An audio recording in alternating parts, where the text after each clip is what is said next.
வணக்கம் உறவுகளே. இன்றைக்கி தைப்பூசம். எல்லோரும் தைப்பூசத்தை நல்லா கொண்டாடிருப்பீங்கன்னு நினைக்கிறேன். முருகன் கோயிலுக்கு எல்லோரும் நல்லா போயிட்டு சாமியை கும்பிட்டுட்டு அவங்கவுங்க சாமியை கும்பிட்டு நல்லா அவங்களோட வேண்டுதலை எல்லாமே நிறைவேற்றி கொடுயா அப்படின்னு சொல்லி வேண்டிட்டு வந்திருப்பீங்கன்னு நினைக்கிறேன். வழக்கமாக நம்ம தைப்பூசம் அப்படின்னாலே முருகன் கோயில் அப்படின்னு நினைப்போம். ஆனால் தைப்பூசத்துக்கு முருகன் கோயிலை மாதிரி கடலூர் மாவட்டம் வடலூரில் இருக்கிற வள்ளலார் கோயிலும் மிகவும் பிரசித்தி பெற்றது. இதை வள்ளலார் கோயில் அப்படின்னு நம்ம பொதுவாக வழக்கத்தில் சொன்னாலும் அதை நம்ம என்ன சொல்லணும் அப்படின்னா சத்திய ஞான திருச்சபை அப்படின்னு தான் சொல்லணும் அப்படின்ட்டு வள்ளலார் அன்பர்கள்லாம் சொல்லுவாங்க. கடலூர் மாவட்டம் வடலூரை சேர்ந்தவர், வடலூர் பக்கத்தில் இருக்க மருதூரில் பிறந்தவர் தான் நம்ம வள்ளலார். வாடிய பயிரை கண்டபோதெல்லாம் வாடினேன் என்று கூறிய அந்த மிக பெரும் மனித நேயம் கொண்டவர் தான் வள்ளலார். அவர் நிறுவிய சத்திய ஞான சபை, அந்த சத்திய ஞான சபை எங்கே இருக்குது அப்படின்னு பார்த்தோன்னா நம்ம கடலூர் மாவட்டம் வடலூரில் இருக்குது. அந்த வடலூரில் இருக்கக்கூடிய அந்த சபையே அவர் நிறுவுறதுக்கு பக்கத்தில் இருக்கிற பார்வதிபுரம் அப்படிங்கிற மக்கள் தான் அவருக்கு அந்த இடத்தையே கொடுத்தாங்க. அதனால் ஒவ்வொரு தைப்பூசத்து அன்னைக்கும் அந்த கோயிலுக்கு, அந்த கோயில் அதாவது நம்ம வழக்கமாக சொல்லக்கூடிய அந்த கோயில் அப்படின்னு சொல்லக்கூடிய அங்கே கொடியேற்றுறது பார்த்திங்கன்னா அந்த பார்வதிபுரத்து மக்கள் தான் கொடியேற்றுவாங்க. அங்கேருந்து மேலதளத்தோட சீர்வரிசெல்லாம் எடுத்துகிட்டு கொடியேற்றுவாங்க. அந்த கொடியேற்றி முடித்த மறுநாள் நீங்கள் பார்த்திங்கன்னா அதாவது 6 கால ஜோதி தரிசனம் அப்படின்னு சொல்லுவாங்க.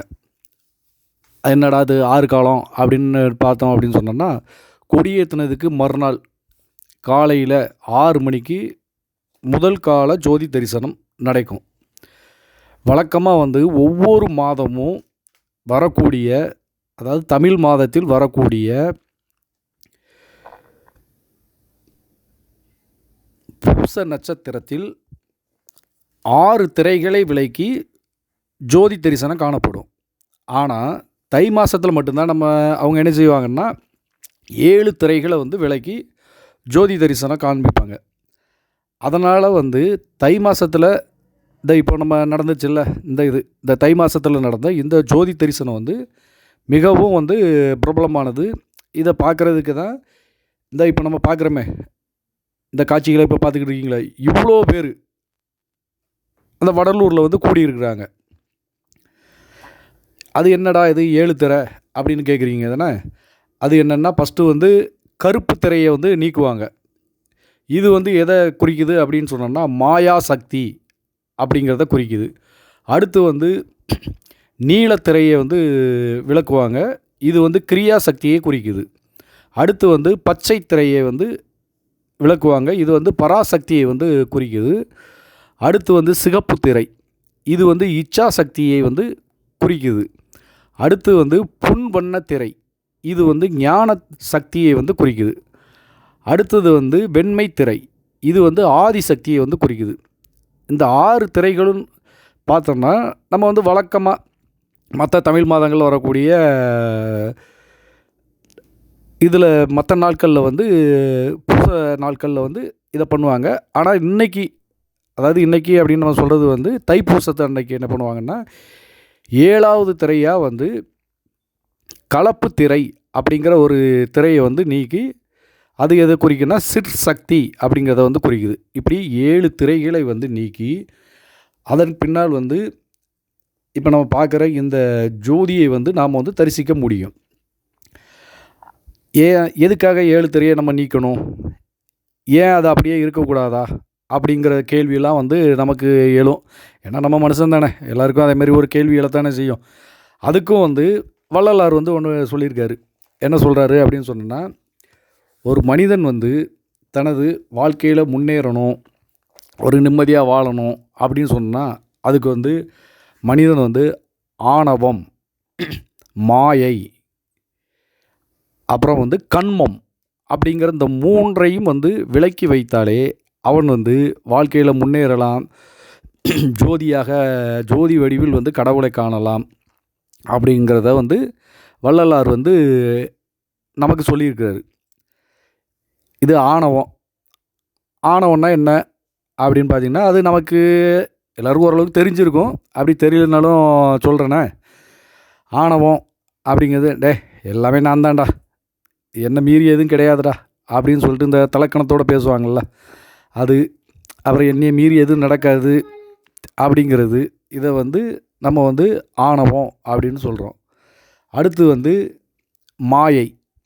மாயை அப்படின்னா அது என்னடா இது மாயை, இந்த ரஜினி படத்தில் சொல்லுவார்ல, மாயா மாயா அப்படின்னு சொல்லுவாங்களே, அதே மாதிரி மாயை அப்படிங்கிற மாதிரி இருக்காருன்னா கண்டிப்பாக அதே தான். அந்த மாயையை தான் வந்து சொல்கிறாங்க. அதாவது ஒரு பொருள் இருக்குது, ஒரு சம்பவம் நடக்குது அப்படிங்களோ, இல்லாட்டி ஒரு பொருள் இருக்குதுன்னா அந்த பொருளோட உண்மையை வந்து நம்மளால் அறிய முடியாமல் நம்மளை வந்து எது தடுக்குதோ அதுதான் மாயை.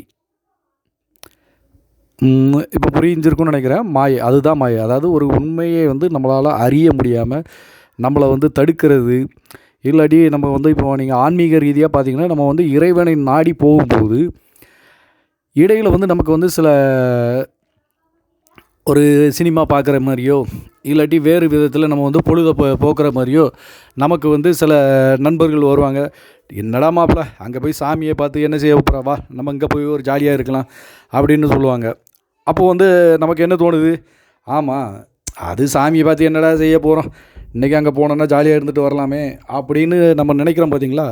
அப்போது அந்த கடவுளை நம்ம காண்றதை தடுத்து நம்மளை வந்து எது தடுக்குதோ அதன் பேர் தான் மாயை.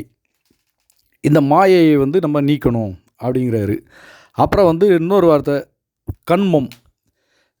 இந்த வார்த்தையை நம்ம பார்த்தோன்னா கொஞ்சம் புதுசாக தெரியும். அது என்னடா கண்மம், நம்ம வன்மம் கேள்விப்பட்டிருக்கோம், இது என்ன கண்மம் அப்படின்னு நம்ம நினைக்கலாம். கிட்டத்தட்ட அதுவும் ஒன்று தான். வன்மமும் கண்மமும் கிட்டத்தட்ட ஒரே மாதிரி தான். கண்மம் அப்படின்னா நம்ம செய்யக்கூடிய பாவம், அப்புறம் நம்ம அடுத்தவனுக்கு செஞ்சுருப்போம்ல தீவினைகள்.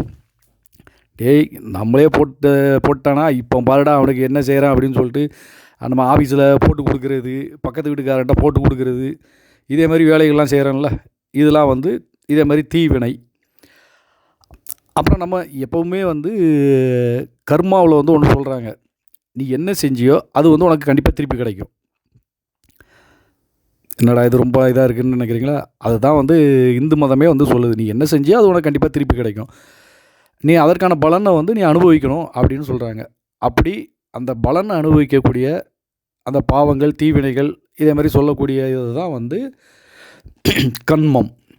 இப்படி ஒரு மனிதன் வந்து ஆணவம், மாயை, கண்மம் இந்த மூன்றையும் விலக்கி வைத்துவிட்டு அவன் வந்து ஒரு பொருளை பார்த்தால் அந்த பொருள் ஜோதி வடிவில் கடவுளாக நமக்கு காட்சி தருவார் அப்படிங்கிறத சொல்கிறது தான் இந்த தைப்பூச ஜோதி தரிசனத்தின் தாத்பரியம். இதை தான் வள்ளலார் நம்ம மக்களுக்கு வந்து 7 திரைகளை விலக்கி நீங்கள் வந்து ஜோதி, இப்போது நாம் பார்த்து கொண்டு இருக்கின்ற இந்த ஜோதி வடிவாய் நீங்கள் கடவுளை காணுங்கள், ஜோதி வடிவானவர் கடவுள் என்பதை இங்கே காட்டுகிறார். இந்த ஜோதி வடிவான கடவுள் என்று வள்ளலார் சொல்கிறத கேட்குறதுக்கு தான், அதை பார்க்கறதுக்கு தான் இன்றைக்கி நம்ம இவ்வளோ பேர், இப்போ பாருங்களேன் எவ்வளோ பேர் இருக்கிறாங்க. ஜோதி வடிவாய் கடவுளை பார்த்துட்டு அப்படியே மறக்காமல் நம்ம சேனலையும் சப்ஸ்கிரைப் பண்ணிடுங்க சொந்தங்களே. வணக்கம்.